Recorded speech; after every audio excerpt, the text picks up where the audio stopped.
Does the gentleman from Florida wish to present argument on why the resolution is privileged under Rule 9 to take precedence over other questions? Yes, I do. The gentleman is recognized. Mr. Speaker, I rise today because the dignity of the House has been called into question. You've heard the text of the resolution, but I think that some points bear highlighting. The BBC News has reported that leaders of one of the most powerful nations on earth, by the way, that's still us, willingly provoked a crisis that suspends public services. A leading Chinese news service stated, quote, "A dysfunctional Washington is now overspending the confidence of its leadership." A German newspaper stated, "The main actors in this dispute took a huge risk and proceeded to validate everyone who ever accused the political establishment in Washington of being rotten to the core. The public is left wondering how things could have been allowed to get to this point and why there is so much poison in the system." Another German newspaper said, quote, "What has already been apparent in America for a few years now is that the self-destruction of one of the world's oldest democracies is taking place. And the great tragedy here is that this work of destruction isn't being wrought by enemies of democracy, by greedy lobbyists or sinister major party donors. America's democracy is being broken by the very people who are supposed to carry it and preserve it, the politicians. What is clear is that America is politically bankrupt." And the headline of the New York Daily News, the fourth most widely circulated daily newspaper in the United States, on the first day of the government shutdown, read this way, quote, "House..."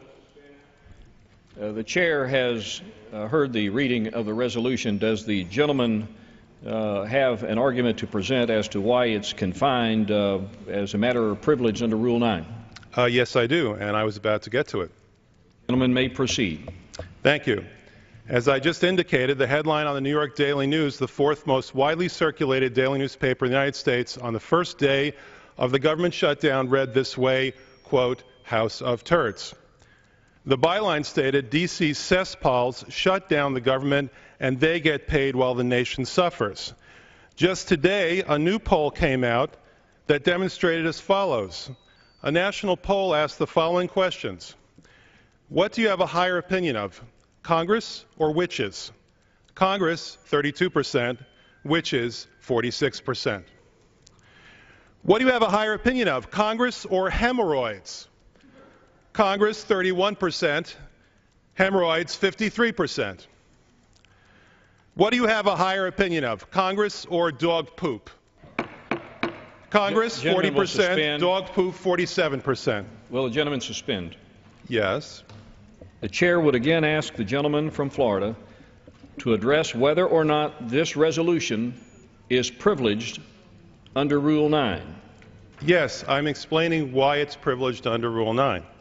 May I continue? The gentleman may proceed so long as the gentleman is confining his remarks as to whether or not the resolution is privileged under Rule 9. And should the gentleman fail to continue along that path, pursuant to the chair's guidance, the gentleman will be ruled out of order and the chair will be prepared to rule on the question. Gentleman may proceed. Mr. Chairman, one of the questions before the House on this resolution is whether the dignity of the House has been offended. And I am demonstrating vividly that the dignity of the House has been offended in support of this resolution. May I continue without interruption? The gentleman may continue under the guidance issued by the chair. Proceed. Good. The current polling indicates, what do you have a higher opinion of, Americans? Congress or toenail fungus? Congress, 41%, toenail fungus, 44%. What do you have a higher opinion of, Congress or cockroaches? Congress, 42%, cockroaches, 44%. What do you have a higher opinion of, Congress or potholes? Congress, 36%, potholes, 47%. And finally, will the gentleman suspend? Once again, the chair is requesting of the gentleman from Florida to confine his remarks to whether or not the matter is privileged under Rule 9. Should the gentleman proceed in any other manner, the chair will be prepared to rule on the question. Mr. Chair, that is exactly what I've been doing, and I would ask the Chair to allow me to continue without further interruption. May I continue? The gentleman shall proceed so long as his comments are confined to whether or not the procedural issue of whether or not the issue is privileged under Rule 9.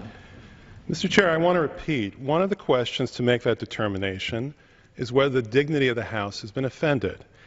And as I indicated, there's one final point to be made here before I get into further argument, which is this.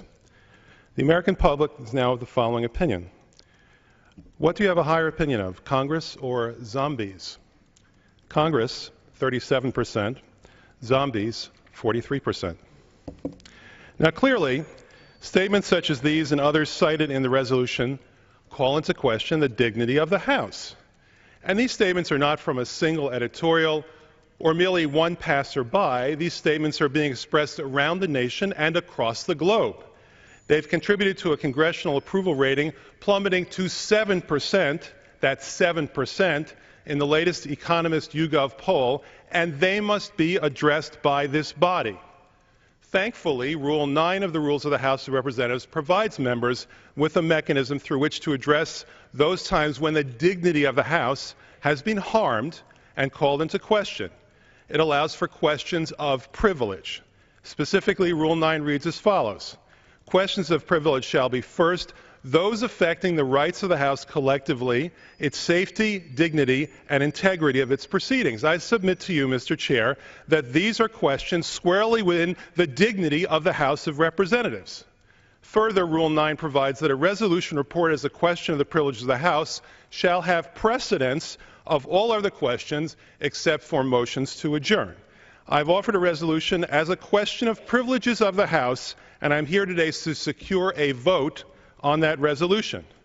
Mr. Speaker, you should find the obvious, which is that the dignity of the House has been called into question, and no part of the resolution that I've offered goes beyond the scope of a question of privilege, such as attempting to legislate, so that a vote must be allowed on this measure. For the record, Mr. Speaker, the vote that should be allowed would be on the following resolution. Resolved, it is the sense of the House, 1, without seeking to effect a change in the rules or standing orders of the House or their interpretation, and 2, without prescribing a special order of business for the House, that a government shutdown is, and this is obvious at this point, a mark upon the dignity of the House, and the House should be willing to pass a clean continuing resolution to end it. That's right, a mark on the dignity of the House, and the House should be willing to pass a clean resolution to end it. What then is a satisfactory question of privilege? Well, from the plain text of Rule 9 and from existing precedent, a satisfactory resolution must demonstrate that the dignity of the House has been called into question, and it's been called into question to such a degree that I wanted to show you the cover from the Daily News, and I was presented to doing so because to show it to you, just to show it to you, would somehow be considered to be offensive to the dignity of this House. And the resolved clause of the resolution may not diverge from directing the into directing the legislative action of this body. I argue, Mr. Speaker, that this resolution satisfies both accounts. I have found no precedent in the annotated House Rules and Manual, or Hines, or Cannon's, or Deschler's precedent that will allow the Chair to rule against the resolution before us today. In fact, one would question whether this entire body, including the parliamentarian, has been politicized unnecessarily if you do rule against that today. Not once do the precedents address a resolution that outlines a litany of condemnations against Congress from media sources around the world and here at home, as opposed to responding to a single source of criticism. And not once do the precedents rule on a resolution citing congressional approval ratings below 10%, in conjunction with persistent reporting against the dignity of the House. If the first hurdle to be crossed today is that the dignity of the House has to have been called into question, then, Mr. Speaker, you are required to rule in favor of this resolution, raising a question of the dignity of the House and the privileges of the House. If dignity means what the dictionary says it means, the state or quality of being worthy of honor or respect, then surely The honor and respect of this House has been called into question when only 7 out of 100 Americans approve of what we do, the lowest approval rating ever, then surely our dignity has been diminished and is actively being called into question. If we are to be called obstructionists, practicers of partisan petulance, if we are to be called an establishment that is rotten to the core, if we are leaving Americans wondering why there is so much poison in the system, then surely our dignity as a body has been diminished. If we're accused of willingly provoking crises that suspend public services and decrease economic growth, then surely our dignity as a body has been diminished.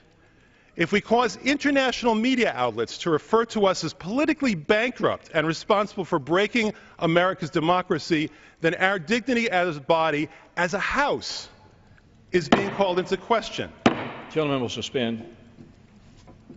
The chair has heard enough and is prepared to rule.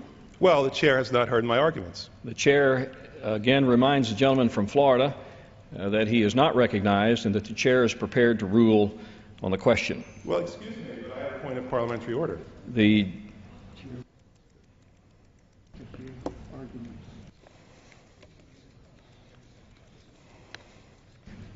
Hearing the gentleman's argument is within the chair's discretion. And the chair, once again, I'll remind the gentleman from Florida, is ready to rule on the question. And the chair actually agreed to hear my argument, and having done so, the chair needs to hear my full argument. The chair is prepared to rule on the question of whether the resolution offered by the gentleman from Florida constitutes a question of the privileges of the House under Rule 9. Well, I have to say so, Mr. Chair, and in doing so, you yourself at this point may be reminded. Gentleman is not recognized. The resolution alleges that a lapse in appropriation impairs the dignity of the House. It further expresses a sense of the House concerning action it might take on an appropriation measure. The gentleman from Florida casts this proposal as a statement.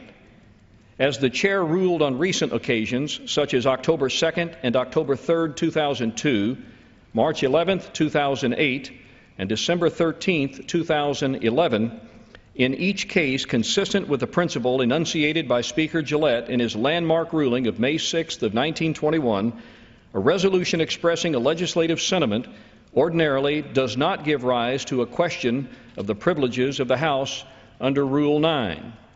The precedent of March 11th, 2008 is particularly illustrative. On that occasion, a resolution alleged that legislative inaction had brought discredit upon the House and declared that the House should consider a motion to concur in a specified Senate amendment. The chair held that the resolution did not present a question affecting the rights of the House collectively, its safety, its dignity, or the integrity of its proceedings as required under Rule 9. These precedents are annotated in Sections 702 and 706 of the House Rules and Manual. The principle upon which they stand was articulated by the chair on January 24, 1996 as follows, to quote, "To rule that a question of the privileges of the House under Rule 9 may be raised by allegations of perceived discredit brought upon the House by legislative action or inaction would permit any member to allege an impact on the dignity of the House based upon virtually any legislative action or inaction," end quotes.